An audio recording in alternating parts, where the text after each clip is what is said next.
သုံးလူထွတ်ထားမြတ်ဖျားဤမြစ်တာတော်မြတ်အနန္တဖြင့်တောင်းထိုက်ဝေနေဖူးမြော်စေကြောင်းတရားလောင်းက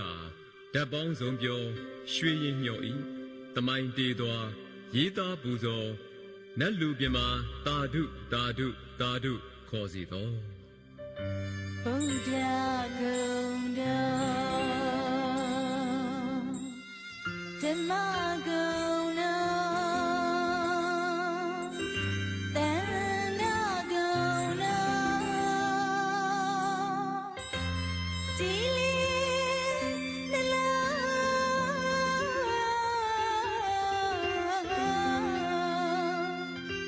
ရွှင်ပြုံးကြည်သာ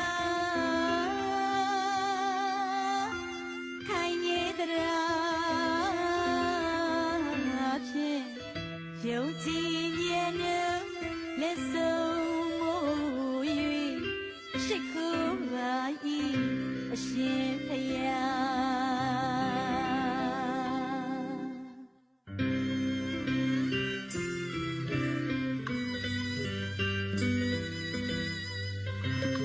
းကြောင်လေးစုဝင်းသမိုင်းတင်သမိုင်းတွင်ရွှေရင်မြော်ဖယားထင်ရှားလာသည်သီရိဓမ္မသောကမင်းမအစတီကိုယ်ရိုင်းကိုဌာနပြီပြုခဲ့သာသနာ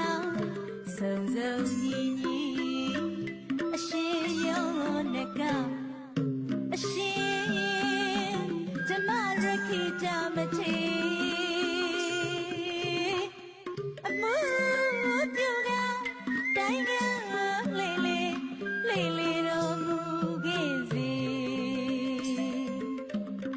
မာတို့ရဲ့နိုင်ငံမြေ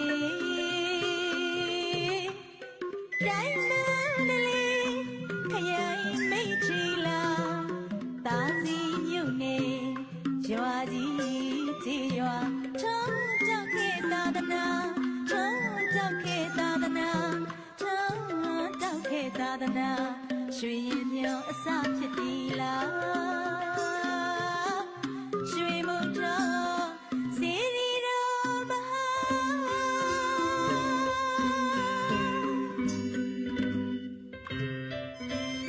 သာသနာတော်သက်ကလေး235ခုနှစ်သို့ရောက်သောအခါတွင်အိန္ဒိယပြည်မြစ်စီမဒေသရှိပါဏိနိပုတ်နေပြည်တော်တွင်အစိုးရတော်မူသောသီရိဓမ္မသောကမင်းကြီးသည်တတိယသင်္ဃာယနာတင်ပြီးသည့်အခါတွင်ကိုယ်တိုင်ကိုဌာနသို့သာသနာပြုရန်အတွက်အရှင်ယောနကမထေရနှင့်အရှင်ဓမ္မရခိတမထေရတို့အမှုပြုသောမထေရကြီးများနှင့်အတူတိုင်ငံလှည့်လည်တော်မူခဲ့ပါသည်မြန်မာနိုင်ငံအတွင်းမန္တလေးတိုင်းမိထီလာခရိုင်တာစီမြို့နယ်ရွာကြီးကျေးရွာအနီးသို့ရောက်ရှိတိုင်းမှာပင်သီရိဓမ္မသောကမင်းကြီးပင်ဆောင်မှုမိုးကြွယ်တော်မူသောဓာတ်တော်မွေတော်တို့သည်ဗုဒ္ဓရှင်တော်မြတ်လက်စုပုံဟန်ကိုဖူးမြော်တွေ့ရမည်ဖြစ်၍ဗုဒ္ဓဘုရားရှင်ညွှန်ပြဤဒေသမြတ်မြေအကျဉ်း၌ရွှေမုတ်သောဇီတိတော်ကိုယခုရွှေရင်မြော်ဇီတိတော်နေရာတွင်ဥစွာပထမတည်ထားတော်မူခဲ့၍မြစ်တာကံတော်မင်္ဂလာကိုလည်းတူးဖော်လူရန်မှုပြုခဲ့ပါတော့တယ်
တိရိဓမ္မသောတာမင်းကြီးတည်ထားခဲ့ဒီမှာစ၍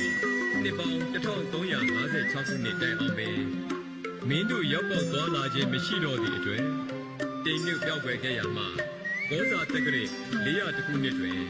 ဟောကံရာဇာအနောယထာမင်းစော၏လက်ထက်တော်အခါ၌ထေရဝါဒဗုဒ္ဓသာသနာတော်အားစီပင်ပြန့်ပွားစေခြင်းအလို့ငါများစွာသောစစ်တီဘိုးဘာတို့နှင့်တိုင်းကမ်းလှည့်လည်၍ဘာသာမှုသာသနာမှုအစုစုတို့ကိုဆောင်ရွက်ခြင်းများပြုလုပ်ခဲ့ပါတော့တယ်ထိုမှတစ်ဖန်ညောင်ရွှေအင်းတိမ်အရက်မှအောက်ကျင်းတို့ပြန်လဲဆင်းသက်စေပြီးရွှေမုံသောစီဒီတော်အနီးအရှိရက်နှစ်တိုင်ကန့်သွားတွင်သွန်းတော်ချကျန်သားစီ၍နက်နဲ့မိုးတော့အလင်းရောက်သည့်အခါတွင်ခရီးဆက်ရန်အတွက်ဆင်းပြူရတနာကိုကာကျိုးတစားဆင်းစေသည့်အခါတွင်အကမခံရတဲ့ဖြင့်ဆင်းပြူတော်ကိုရှေ့မှထားကြအလိုကျသွားစေရင်နောက်မှလိုက်ပါခဲ့ရမှာ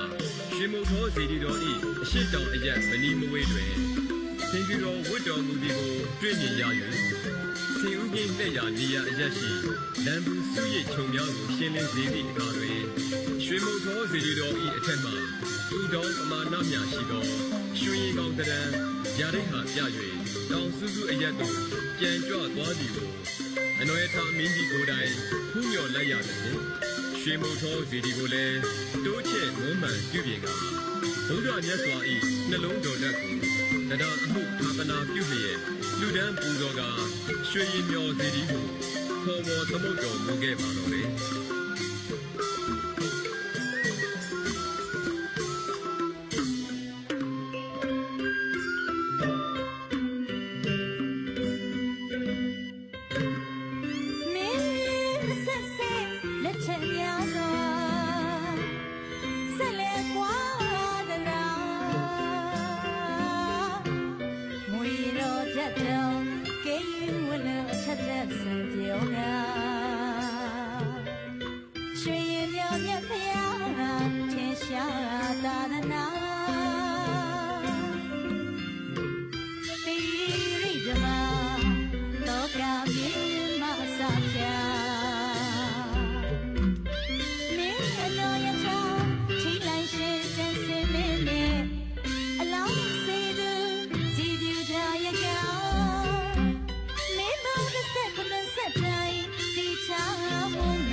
မြတ်ကြီးတွင်ဗုဒ္ဓ၏ဝေတော်ဓာတ်တော်များထင်ရှားစွာကျင်းဝတ်စံပယ်တည်ထားတော်မူခဲ့ပါလေ။တိရိဓမ္မသောကမင်းကြီးမှစ၍အနောယထာမင်းစောကျန်စစ်ပင်အလောင်းစီသူမင်းများနှင့်တကွနရပတိစီသူမင်းငါးစီးရှင်နှင့်ပထမမင်းကောင်တရသူစင်သူရှင်မင်းမိုးညင်းမင်းတိဟပတိမင်းသမုံချောင်းပြမင်းတောင်မူဘယေတင်ကတူအပါဝေမြောင်ရမ်းမင်းအနောက်ဖက်လုံးမင်းအာလုံးမင်းတို့နှင့်တကွဘိုးတော်ပရုံမင်းမင်းတို့မင်းထိတိုင်မင်းမောင်19ဆက်တိုင်တီထားမောမှန်သူတန်းကိုးွယ်ခဲ့သောရွှေရည်မြော်ဖျားအထင်အရှားသာဖြစ်ပါတော့တယ်